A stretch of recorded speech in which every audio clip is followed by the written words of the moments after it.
Ini level dia kan pelatih tim nasional, Sinteyong. Menurut saya itu akan memprovokasi publik kita. Apakah kita ingin mencerdaskan publik kita dalam konteks sepak bola, atau kita mau bikin publik kita fanatisme buta? Gitu loh. Oke, Bang Effendi Ghazali langsung komentar terlebih dahulu. Siap. Bang, jangan terprovokasi, Bang. Jangan. Abang ikut marah nggak semalam? Oh marah tadi malam. Enggak, tapi yang saya mau katakan adalah saya tetap bangga sampai kapanpun karena kebetulan sempat lihat langsung mengatasi Australia, Yordania, lalu menonton dari sini mengatasi Korea Selatan. Sampai kapanpun saya bangga pada timnas kita, tepuk tangan dong, ya itu penting. Tetapi saya mau tambah nih, sambil marah, sambil menghadapi pertandingan Irak lawan Indonesia untuk tiket langsung ke Olimpiade daripada lawan Guinea, itu menurut saya ada perbandingan yang kebetulan ini pas betul. Coba pelan-pelan ya, pelan-pelan nih supaya kita meletakkan pada apa adanya. Yang pertama, itu golnya Ferrari dibatalkan karena Sananta oleh VAR berada pada posisi offside. Persis sama. Golnya Korea Selatan, Lee Kang-hee dibatalkan karena Eum Jin-sun juga pada menit ke-8 berada dalam posisi offside. Persis sama. Pelan-pelan ya. Kemudian Rizky Ridho diberikan kartu merah karena di VAR dilihat melakukan seakan-akan itu lebih tidak ditahan tapi terlanjur. Sama Lee Yong Jun juga terhadap Justin Hapner juga mendapat kartu merah karena itu gitu. Kemudian pelatih Korea Selatan Wang Sun Hong juga mendapat kartu merah. Pada sisi lain itu Shin Tae-yong mendapat kartu kuning.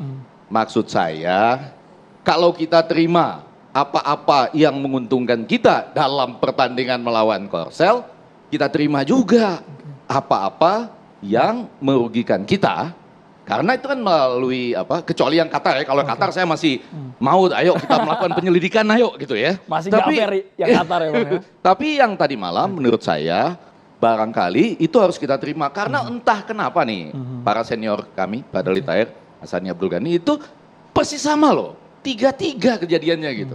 Ketika kita melawan Korea Selatan dan ketika kita berhadapan dengan Uzbekistan. Lepas dari secara statistik kan Uzbekistan iyalah ya di atas kita. Kebetulan tapi sepertinya publik tidak melihat secara dingin seperti pandangan Bang Egy, Bang. Iya, maksud saya panas dingin. Hati panas, tapi kemudian saya berusaha mendinginkan kepala saya gitu. Ini kan persis sama-sama ya kan, posisi dianggap mungkin interfere dengan oponen gitu ya terhadap kipernya sehingga dibatalkan karena Jisung dan kemudian Sananta. Pada bagian lain kan sama, diulang kembali. Memang VAR ini agak berbahaya. Kalau Anda belajar ilmu komunikasi, gerakan VAR itu di slow motion. Dramatisasinya lebih besar. Kalau nggak percaya kita coba nanti. Towel boleh sama saya atau Kang Hasan Abdul Bahkan ada Ghani yang ala-ala analisa sendiri Bapak. Ini dilihat dari sudut mana? Dari atas, dari sudut kiri, dari sudut kiri, kanan. dari kanan. Kalau dari atas sepertinya sejajar. Bahkan ada pertanyaan Semua jadi pengamat bola. kenapa yang lebih ditekankan itu adalah pada saat kaki Rizky Ridho masuk. Kenapa bukan 50-50 yang sebelumnya yang diulang? Kan lebih banyak diulangkan yang pas kaki masuk tuh. Saya nanti kena ini nih malah ya. Tapi jadi sekali lagi saya katakan. Sambil berdiri Bang, Abang sambil praktek ini gimana gitu kemarin kan. Yang mana? Kakinya diginin terus belok dikit gitu ya. Harusnya ditahan gitu. Tapi sudahlah, kalau menurut saya yang lebih menentukan tadi malam itu adalah kita pernah bangkit ketika melawan Australia dari Hernando menggagalkan penalti. Lalu kita bangkit gitu ya. Lawan Korea pun Korea yang mencetak gol lalu dibatalkan, kita bisa bangkit. Tetapi sebaliknya, ketika gol kita dibatalkan, kita agak down dan belum berhasil bangkit.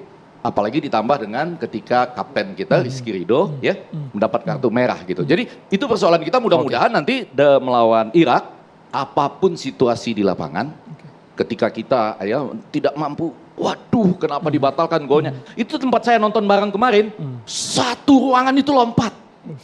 Satu ruangan lompat. Saya aja yang agak begini. Ini bukannya akan dipanggil VAR ini gitu ya. Saya kebetulan betul, kalau ada rekamannya, saya nggak ikut lompat. Wah itu lompat-lompat, yang sembah sujud banyak itu. Banyak betul. Terus saya mulai lihat. Ini jangan-jangan kejadian nanti ini yang sama seperti golnya Lee Kang-hee. Kurang lebih begitu, agak lebih dingin. Semua penonton kena prank di ruangan Abang, tempat Abang nonton bareng. Jangan bilang siapa-siapa ya, nanti kalau kedengaran sama Uzbekistan gak enak. Katanya Bapak Presiden kita juga kena prank gitu. Bapak Presiden kita juga sudah merasa itu gol pasti ya? Banyak Bang yang kena prank. Selain itu Bapak. Tapi jangan bilang siapa-siapa yang itu. Aman. Gak usah bilang siapa-siapa tapi kita siarkan secara langsung.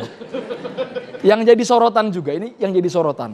Banyak pihak yang mengaitkan ketidakhadiran karena akumulasi kartu Rafael Struijk di lapangan. Seorang pemain naturalisasi menjadi penyebab signifikan sehingga terobosan Indonesia kurang paten. Apakah betul program naturalisasi merupakan jurus jitu dari Sintayong dan juga PSSI? Sesaat lagi Pak Hassani Abdul Ghani dan juga Pak Dali Tahir. Kita harus jeda hanya di Catatan Demokrasi pemirsa.